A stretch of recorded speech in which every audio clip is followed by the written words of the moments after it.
My mom called at 6:47 in the morning on Christmas Day to tell me she wasn't coming. Not "Merry Christmas, honey," not even "I'm sorry." Just her voice, a little flat, a little rehearsed, saying that Marcus, her boyfriend of 8 months, had booked them a surprise trip to Cancun and she found out last night and she didn't know how to say no and she hoped I understood. I sat on the edge of my bed for a while after that, not crying, not angry really, just sitting, looking at the little tabletop tree I'd set up on the kitchen counter because I didn't have room for a real one in the apartment. The string lights were still blinking because I'd left them on overnight and I hadn't noticed until right then. That's the thing nobody tells you about living alone in your mid-20s. It's not always dramatic, sometimes it's just quiet in a way that feels too heavy to carry. I'm telling you all this because none of what happened with Declan that morning would make sense if you didn't know where my head was at first. I wasn't looking for anything.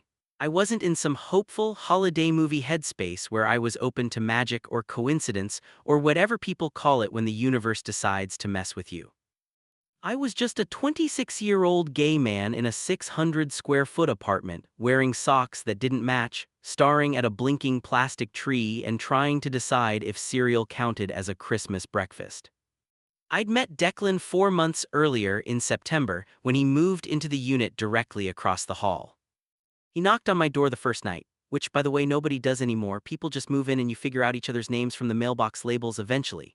And he was holding a six-pack of beer and he said, and I remember this so clearly, he said, "I don't know anyone in the city yet and I ordered pizza but I got a large by accident and I can't eat a whole large by myself, so do you want some? You don't have to. It's not weird if you say no." It was a little weird, but I said yes. His name was Declan Marsh. I am 28 years old. He'd relocated from a small city 3 states away for a job in logistics that he described as genuinely boring, but it pays well and I needed to start over somewhere. He had dark brown hair that was slightly too long and he kept pushing it out of his eyes while he talked. He laughed at his own jokes about half a second before the punchline landed, like he couldn't wait. He drank 2 beers and ate 4 slices of pizza and told me about growing up near the coast and how he'd never really felt like he fit there, and I nodded along and didn't say much because I was still figuring out whether I liked him or not. By the time he left that night, I decided I did. Over the next few weeks we fell into this easy neighborly rhythm, sharing leftovers through the hallway, knocking when one of us needed a phone charger or an opinion on whether a work email sounded too passive-aggressive, watching the same shows separately and then texting commentary at each other. It was comfortable, low stakes, the kind of friendship that builds without you noticing. I also, and I'm being honest here because this whole story only works if I'm honest, I also noticed pretty early on that Declan was attractive. Not in a subtle way. In a way where I had to consciously remind myself regularly that this was my neighbor and not a situation and he was straight. He'd mentioned a girlfriend back home casually in a context I don't even remember now, just referenced her the way you do when you're not thinking about it. And that was that. I didn't let it become a thing in my head, or I tried not to. I'm not perfect. By December, he'd been over to my place for dinner twice, and I'd been over to him for bad movies 3 times, and we'd grabbed coffee on a Sunday when neither of us had anything going on. It felt like one of those friendships that was going to stick, and I valued that more than whatever useless low-grade crush I was half aware of carrying around. So Christmas morning, Mom's call, blinking lights, unmatched socks. I decided I'd make actual eggs instead of cereal, a small act of self-respect, and I was standing at the stove in my kitchen when I heard something drop in the hallway. A loud thud and then a muffled "ow, what the," and I recognized his voice immediately. I turned off the burner, went to the door, I opened it. And here's where I need to pause because I want to be accurate and I want to be fair to myself, which is that I was not prepared. Declan was standing in the hallway outside his door, dripping wet, wearing a towel around his waist and nothing else, holding his phone in one hand and a key fob that had clearly just fallen and slid to a stop near my doormat. He must have gotten out of the shower and gone to grab something from his car and the door had locked behind him. That was my first thought, practical and boring. My second thought was considerably less practical. He looked up at me and his face did this thing. It went through embarrassed, relieved, and amused in about 1 second flat, and he said, "Okay, hi, so, this is not how I plan to spend Christmas morning." "You're locked out," I said. "I am locked out," he confirmed, wearing a towel in the hallway on Christmas, which really adds to the atmosphere. I stepped back and held the door open. "Get inside before Mrs. Kaplan on the second floor comes up here because she will absolutely remember this forever." He came in and I closed the door, and he stood there on my entryway mat dripping slightly onto the tile, and I went to get him a towel from my bathroom, a real towel, a dry one, and I handed it to him without making eye contact, and he wrapped it around his shoulders and said, "Thank you. Do you have a spare key? I left mine, I don't even know, somewhere. I can't get my building super's number to go through." "I don't have a spare," I said, "but I know the building manager's personal number, let me find it." I went to my phone. He stood in my kitchen. I found the number and handed him my phone, and he stepped into the little square of hallway by my front door to make the call, and I went back to the stove and turned the burner on again and tried to act like this was normal. The eggs were going to be overcooked, I knew that, I didn't care. He came back and set my phone on the counter. "She's sending someone, but it'll be like 45 minutes. Is that okay? I'm sorry, you probably have plans." I laughed, and it came out a little bit sad around the edges before I could fix it, and he caught it. "Hey," he said softer, "what's going on?" "Nothing, my mom's not coming, it's fine." He didn't fill the silence with something cheerful, he just said, "Oh. And then, do you want company or do you want to be alone?" That question, that specific question, I have thought about it a lot since then, because most people don't actually ask it. Most people assume they know which one you want, or they just do what's convenient for them and frame it as kindness. He asked, and he genuinely seemed ready to hear either answer. "Company," I said, "if you don't have somewhere to be." "I was going to video call my family at noon," he said, "but otherwise I'm completely available to stand in your kitchen in a towel and be emotionally supportive." I laughed for real that time. He borrowed a pair of my sweatpants and a hoodie, and they fit okay because we were roughly the same height, though the sweatpants were a little short on him and he rolled them up and didn't complain.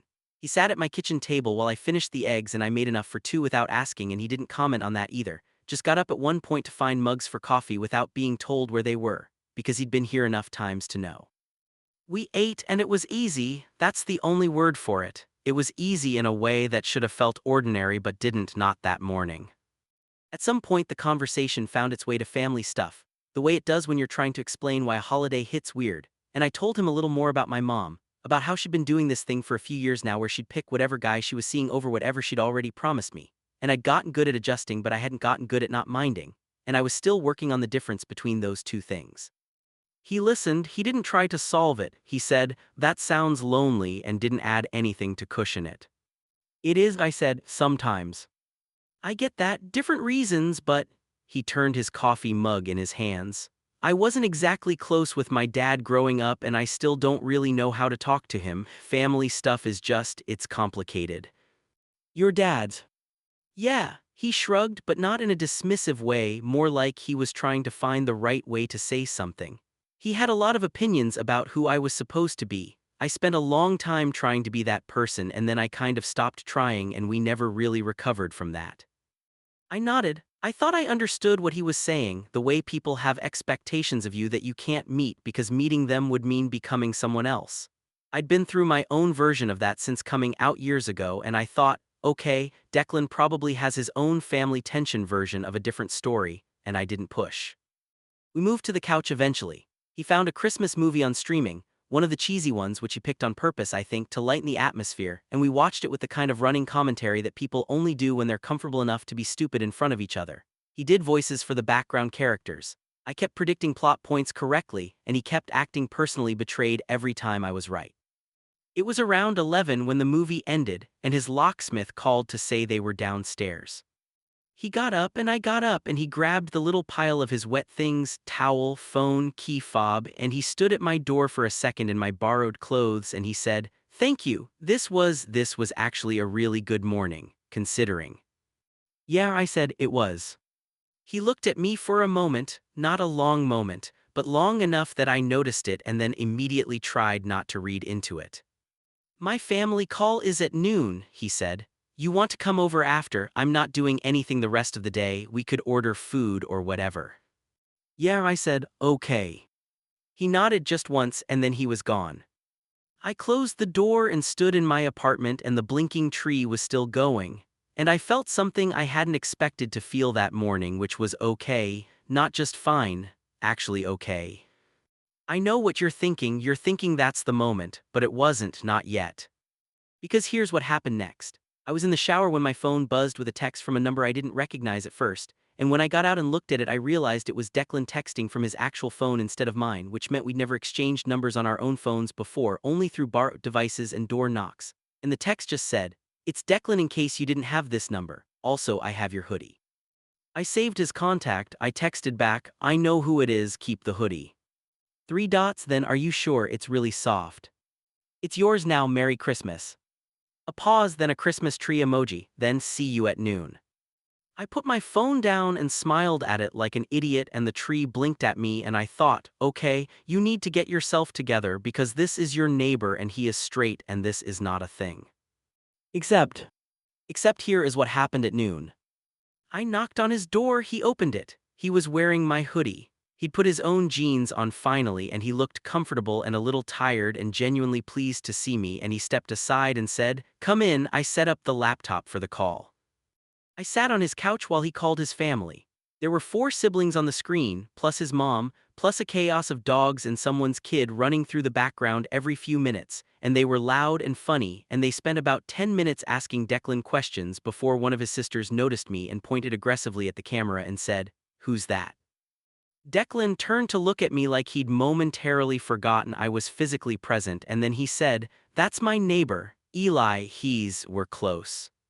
His sister, her name was Rory, I learned quickly, absolutely lit up and said, "Oh, Eli, Declan talks about you."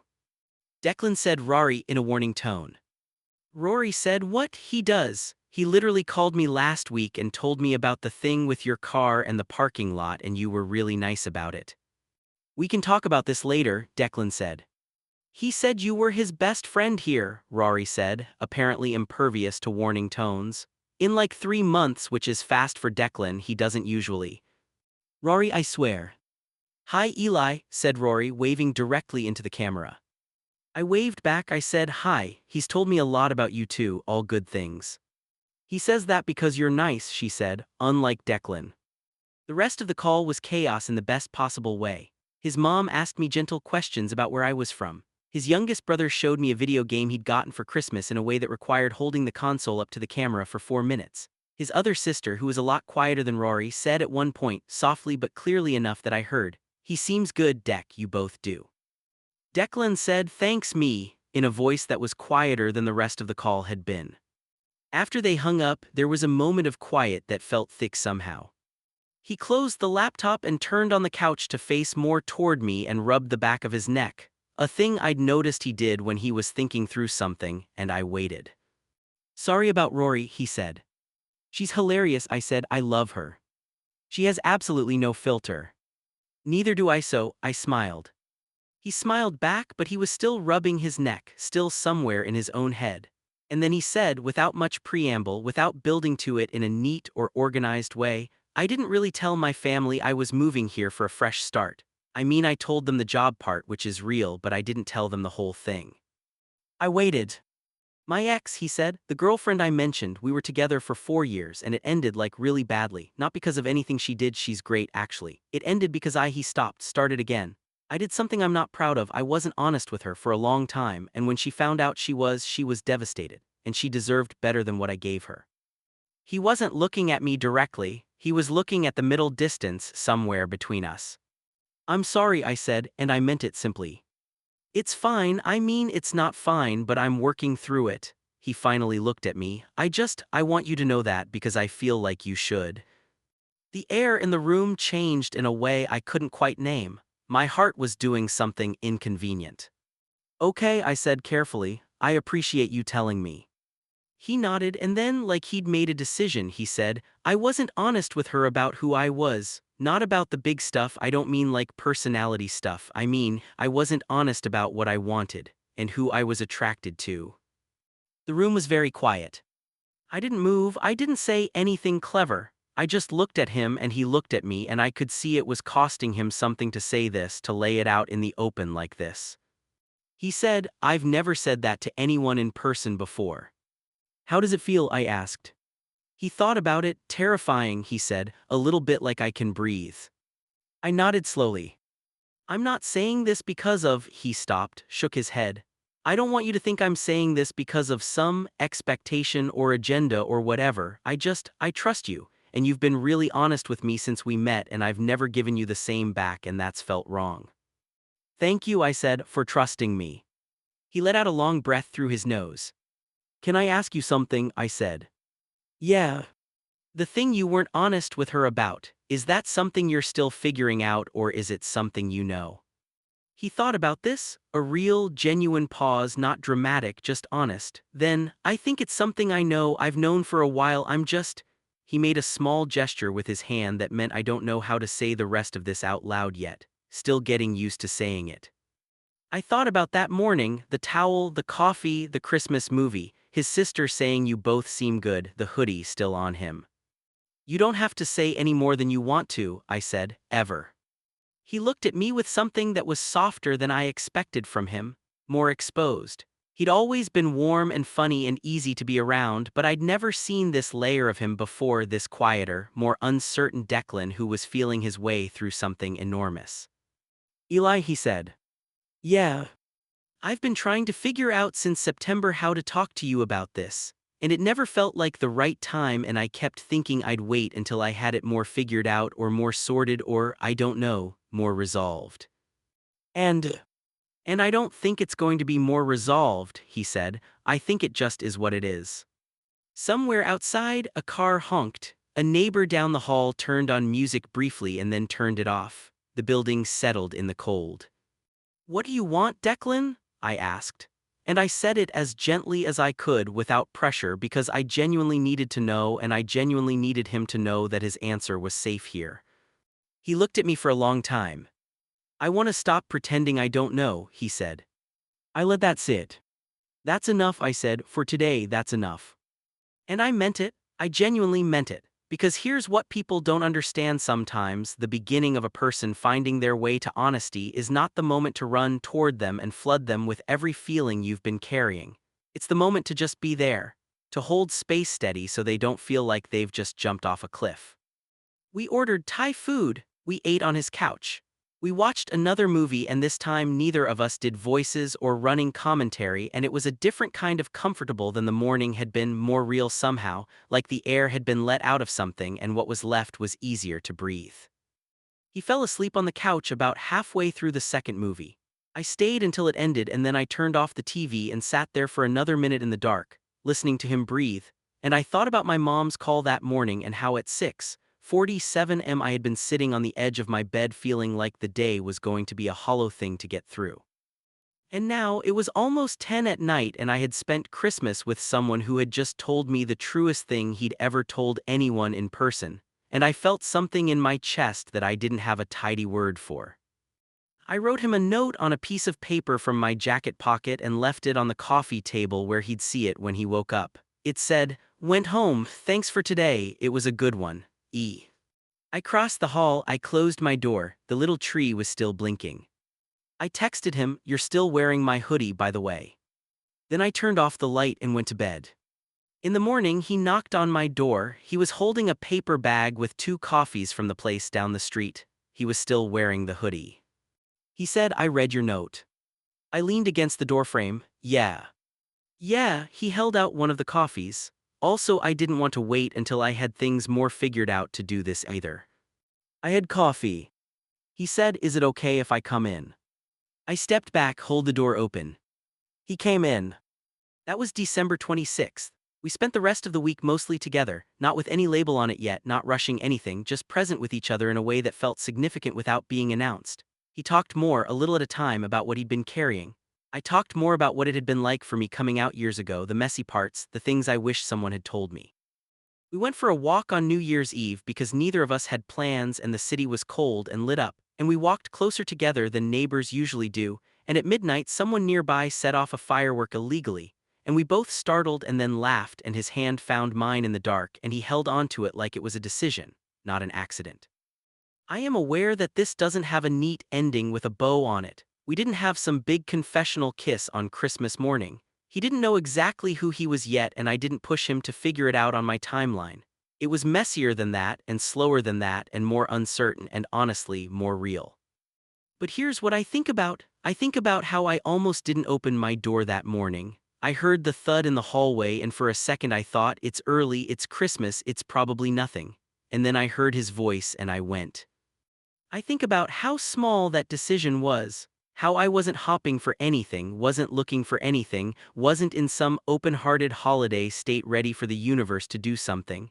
I was just a person in mismatched socks who decided to open a door. And there he was, dripping on the hallway mat, embarrassed and funny and completely unguarded in a way I'd never seen him before. And everything eventually came from that. He still has the hoodie. I've stopped asking for it back. I think we both know he's keeping it. There's something in that small domestic fact that feels like more of a love story than I know how to put into words. He shows up at my door in the thing I wore for years and it fits him slightly wrong in the sleeves and he doesn't care and I don't care and that's just how it is now. Some mornings I look across the hall and the light is on under his door, and I know he's already up, already moving around in there. And I think about that kid 3 states away who felt like he didn't fit anywhere. And I think about me at 6:47 on Christmas morning wondering how to get through a day. And I think about how neither of us had any idea what was on the other side of a dropped key fob and an unlocked apartment, and someone deciding to just be honest. I don't know what you believe in, luck or timing or something more. But I know that morning changed everything and I know it almost didn't happen and I know I'm going to be grateful that it did. That's the whole story, or the beginning of it anyway.